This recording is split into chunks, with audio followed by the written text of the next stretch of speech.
今次用冬陰功湯打邊爐，會公開我哋令湯底更濃郁嘅懶人小技巧，同埋推介近期至愛嘅海鮮。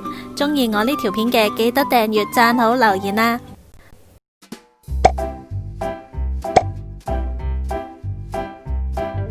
我屋企肯定有盒阿根廷紅蝦刺身看門口，生食味道似牡丹蝦，熟食肉質軟滑鮮甜，蝦味濃，蝦頭膏夠多。呢盒我喺 JK Brothers 度買嘅，之前咁堂食佢哋以為有埋肉球榮，150蚊就有咁多隻啦，超抵啊！我最中意就係剝完啲蝦殼放入氣炸鍋度炸乾去做湯底，今次個冬陰功香濃湯底就靠佢加成啦。氣炸鍋整蟹殼湯都好好味噶，有興趣知道點整就睇右上角彈出嚟嗰條片啦。除咗蝦殼湯底，冬陰功都需要好多材料噶。好似呢啲香茅啊、南薑、檸檬葉、泰國青檸、辣椒膏同指天椒，喺九龍城好容易就買到一 set 噶啦。另外唔少得有番茄，其他就按個人喜好啦。有啲人會落茄子仔，我就用秋葵，再加芫茜更加香。草菇買唔到就改用冬菇。冬陰功湯當然有蝦啦，調味一定要有嘅魚露、椰漿，我額外仲加埋雞湯，咁就可以開始整啦。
之前推介下呢一隻紫都貝，一斤68蚊，有成10幾20隻啊，仲要隻薄荷飽滿，勁爽口鮮甜，大家快啲試下啦！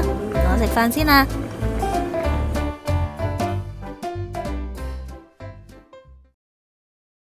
嗨，多謝你哋睇我呢條片啊！記得俾個 like， 訂閱我呢個頻道，同埋撳埋隔籬個鐘仔，到時即刻通知你哋有新片出。